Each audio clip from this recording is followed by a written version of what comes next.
मतदानाचं मशीन बदललंय. आता 4 मशिनींवर मत द्यायचं आहे. 4 उमेदवारांना निवडून मत द्यायचं आहे. 4 रंग ओळखायचेत. मत कसं द्यायचं आणि आपल्याला 4 मत द्यायचे नसतील तर आपलं मत मोजलं जाईल की नाही, असेच तुम्हीही विचारात पडला आहात ना? काळजी करू नका. आजचा हा व्हिडिओ त्याचीच माहिती देणार आहे. सर्वात प्रथम लक्षात घ्या की यावेळी मतदानासाठी 4 विभाग केलेले आहेत. अ, ब, क आणि ड. तसेच यानुसार त्यांचे 4 वेगवेगळे रंगसुद्धा ठरवलेले आहेत. अ साठी पांढरा, ब साठी गुलाबी, क साठी पिवळा आणि ड साठी निळा.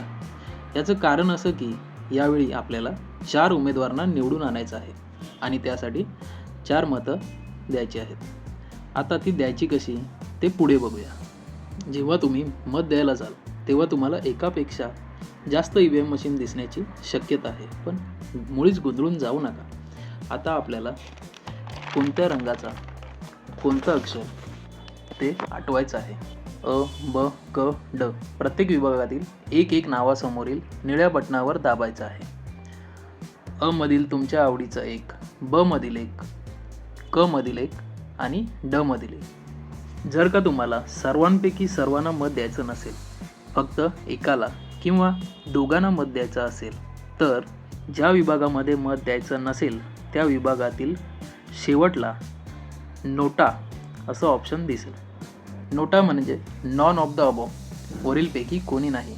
त्याच्यासमोरील निळ्या बटणावर दाबायचं आहे. तुमच्या प्रत्येक बटन दाबताच त्याजवळील लाल लाईट पेटेल.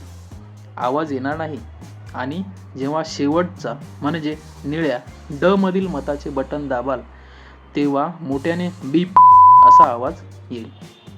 तेव्हा तुमचे मत ग्राह्य धरले जाईल. लक्षात घ्या की 4 मतं दिल्यावरच तुमचं मत ग्राह्य धरलं जाणार आहे.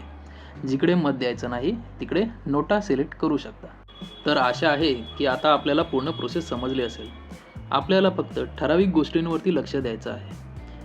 एक म्हणजे पांढरा, गुलाबी, पिवळा, निळा या विभागातून एक एक मत द्यायचं आहे. दुसरं म्हणजे प्रत्येक मत दिल्यावर लाल लाईट पेटते की नाही खात्री करायची आहे आणि 4थ्या मतानंतर येणाऱ्या आवाजाची खात्री करायची आहे. तरच मतदान पूर्ण होणार आहे. आता शेवटची विनंती. मतदान हा आपला हक्क आहेच, तसंच आपली जबाबदारीही आहे. योग्य विचार करून योग्य उमेदवाराला निवडा. जय हिंद, जय महाराष्ट्र.